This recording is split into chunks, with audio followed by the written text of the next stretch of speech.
नमस्कार। कुंभ राशि पर बहुत हेल्दी डिस्कशन और प्लेनेटरी पोजीशन पर ये चर्चा होगी, क्योंकि आपकी राशि पर आने वाले कुछ दिनों में कुछ खास परिवर्तन जो हो रहे हैं उनकी चर्चा करना परम आवश्यक है। देखिए कौन कौन से बदलाव हैं। एक तो सूर्य का बदलाव, बुध का बदलाव और मंगल वक्री होगा। वो बात अलग है कि जैसे ही 14 तारीख को जनवरी में सूर्य का परिवर्तन होगा, उसके ठीक एक हफ्ते बाद मंगल राशि परिवर्तन करेगा। कुछ खास बातें कुंभ राशि को लेकर ये हैं कि आपकी राशि पर अभी इसी सप्ताह बहुत बड़ी खुशियां मिलने वाली। वो एक ही ग्रह है, इतनी बड़ी खुशी देगा कि आपकी बल्ले बल्ले होगी। वैसे भी सन 2025 कुंभ राशि के लिए चांदी के पाए पर आपकी चारों तरफ से चांदी ही चांदी होगी। हम लोग नकली बात नहीं करते, असली बात करते हैं, क्योंकि जो वास्तविक ग्रहों की पोजीशन है, प्लेनेटरी पोजीशन, वही आपको आपके भाग्य के अनुसार फल प्रदान करती है। इस प्रतीकात्मक रूप से जो चार्ट बनाया है, इसकी तरफ आप गंभीरता से देख सकते हैं। ये कुंभ राशि है।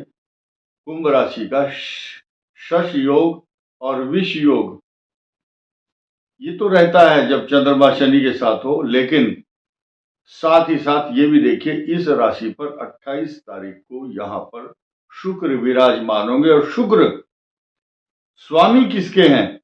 भाग्य स्थान के। आपका भाग्य 5% मेहनत करोगे 100% मिलेगा। कम मेहनत ज्यादा उसका प्रतिफल। साथ ही साथ आपका चतुर्थ भाव, भूमि भवन वाहन सुख, माता का सुख, घर में अच्छे अच्छे गिफ्ट आना, घर में खुशियों का वातावरण, हैप्पी बर्थडे मनाएंगे या आप घर में कोई ऐसी चीज लाएंगे जो सुखदायक, आरामदायक,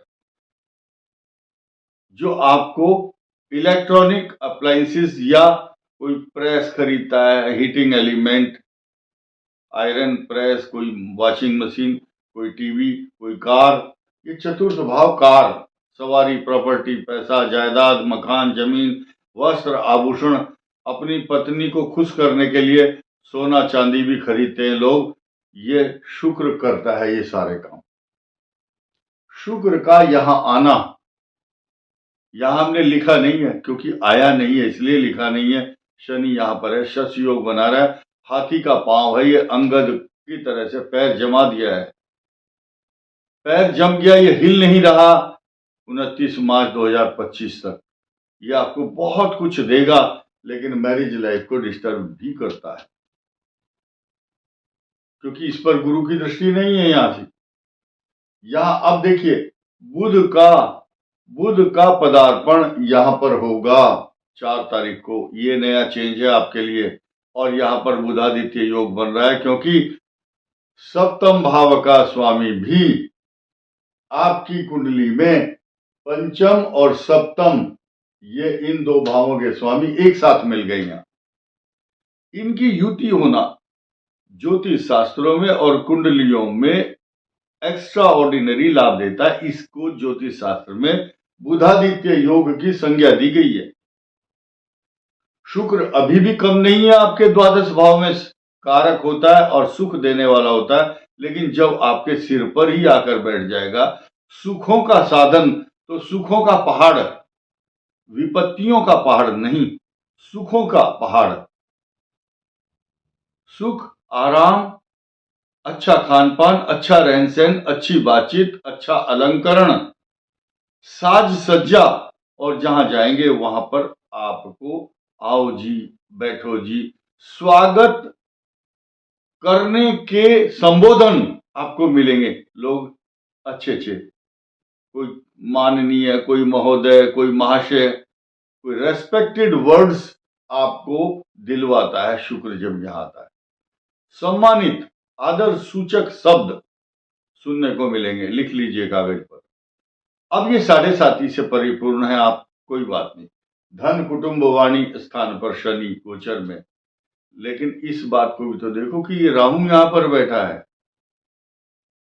शनि ये पिशाच योग बनाएगा, जब बनाएगा तब 29 मार्च को, लेकिन आपको उस समय ध्यान देना होगा, अपनी भाषा पर नियंत्रण, लेकिन धन जरूर दिलाएगा।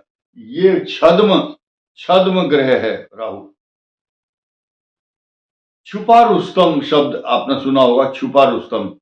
ये अपना नाम नहीं करता, दिखाता नहीं है, और दिखावा नहीं करता। तीन चीज नहीं है इसके पास, दिखावट, सजावट और बनावट।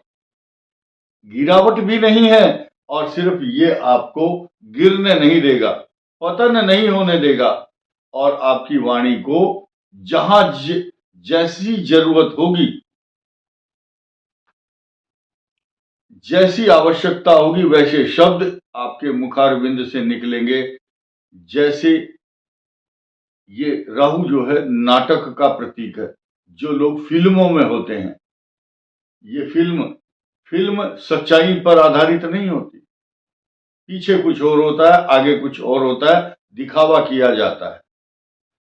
लेकिन ये छद्म रूप है इसके पास। राजनेता झूठ बोलते हैं, राजनीति झूठ, छल और कपट का प्रतीक है। फिल्में जो है ये भी दिखावा, लेकिन अंदर से एक दिखावा शब्द मैंने यूज किया है।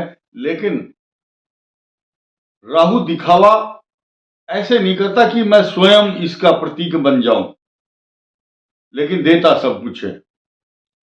देने हारा देता है दिन रैन, लोग भ्रम सब पर करें, ताते नीचे नैन। ये एक दोहा रहीम ने लिखा था। भगवान को श्रेय दिया गया है इस दोहे में, लेकिन वही दोहा रहीम का लिखा हुआ है। लेकिन यहां राहु कहता है कि मेरा पर भ्रम मत करो, देने वाला तो ऊपर वाला है, मेरा नाम मत लो। ये राहु का प्रतीक है। पेट का रोग देगा 18 मई तक, ये केतु यहां रहेगा, हिलने वाला नहीं है। जनवरी मास आते आते और दिसंबर मास जाते हुए आपको सब कुछ मिल रहा है और मिलेगा, परंतु अपने वैवाहिक जीवन, दाम्पत्य जीवन को संभाल कर रखना आपकी जिम्मेदारी है। आपको ये शनि यहां बैठा है, ये नुकसान नहीं दे रहा, लेकिन मंगल इसको उकसाता है, प्रोवोक करता है, भड़काता है, टॉर्चर करता है। इसलिए आपके पैरों में कष्ट, मानसिक पीड़ा, अशांति, तनाव, गुस्सा, झुंझलाहट, चिड़चिड़ापन उत्पन्न करता है। ये बात मैंने बताई, बुध की बताई, सूर्य बुधादित्य योग, शुक्र आ गया है, राहु केतु का ये प्रभाव है, पेट का रोग। अब हम सीधे सीधे बृहस्पति की बात कर लेते हैं। बृहस्पति आपके इनकम हाउस का स्वामी केंद्र में जब बैठता है तो ये राजा बन जाता है। बृहस्पति केंद्र में अधिपति माना गया है। आप ये समझिए जैसे कि आप एक बल्ब लगाते हैं सेंटर में अपने बहुत बड़े हॉल में, या पंखा लगाते हैं, तो ये हॉल है चारों केंद्र। बृहस्पति यहां आने के बाद ये प्रकाशित करता है केंद्र को। ज्योतिष शास्त्र में ये श्लोक ऐसे ही हवा में नहीं लिखा गया। किम कुर्वन्ति ग्रहा सर्वे यस्य केंद्रे बृहस्पति। केंद्र में बृहस्पति समस्त लाखों दोषों को दूर कर देता, अनिष्ट नहीं होने देता। अब ये दृष्टि कहां है आपके? मंगल इसका स्वामी है, बुध यहां विराजमान है, बृहस्पति की दृष्टि है। पाप ग्रह के नाम पर सिर्फ शनि देखता है। यहाँ शनि की दशम दृष्टि है, इसका स्वामी नीच राशि में है मंगल। 21 को आएगा वो, मतलब 21 जनवरी को अलग हाउस में। इस बृहस्पति की दृष्टि यहां सकारात्मक भाव से देखेगी। नौकरी, व्यापार, प्रतिष्ठा, इंक्रीमेंट, प्रमोशन, पिता स्थान, आपके पिता के स्वास्थ्य में और स्वभाव में परिवर्तन ये मंगल कर रहा है। उनका स्वास्थ्य ठीक नहीं है आपके पिताजी का। किसी का बीपी बढ़ता है, किसी का शुगर, किसी का रक्त से संबंधित ब्लड तेजी से जाएगा, कभी दिमाग में जाएगा, कभी किसी भी हिस्से में जाएगा पिता के, तो उसको न्यूरो प्रॉब्लम हो सकती है। ये न्यूरो प्रॉब्लम का कारक है, लेकिन वन साइडेड प्रिडिक्शन नहीं कह सकते हम। आपकी कुंडली में हो सकता है और अच्छे ग्रह हों, आपके पिता के और भी अच्छे ग्रह हों जो रोगों का विनाश करते हों, तो ये केवल गोचर की संभावनाओं के आधार पर प्रिडिक्शन किया जाता है। जरूरी नहीं कि जो हम बोल रहे हैं वो सारा का सारा ही आपके ऊपर एप्लीकेबल होगा। यही लोगों के दुख का कारण है। लोग सोचते हैं कि हमने जो बोला है ये उन्हीं की कुंडली है, अपने से जोड़ते हैं, ठीक है, लेकिन गोचर स्थिति आपकी कुंडली का जो विश्लेषण है पर्सनली वो अलग मैटर करता है। ये सिर्फ गोचर है। 50 और 70% के बीच में ये आपके ऊपर लागू होता है कुंभ लगन कुंभ राशि पर। कुंभ राशि पर 7.5 चल रही है और ये 7.5 का अंतिम चरण भुगतने के बाद, यानी कि अंतिम चरण आएगा अब चांदी के पाए पर ये पूरे साल तक और अगले साल भी, और 3 जून 2027 तक आपको आपका कोई बाल बांका नहीं कर सकता। क्यों नहीं कर पाएगा? क्योंकि शनि आपको चांदी के पाए पर होगा अगले 2.5 वर्ष तक। साथ ही साथ बृहस्पति आपकी राशि को देखने वाला होगा। हम इन दो अतिचारी शब्द की व्याख्या कर लेते हैं।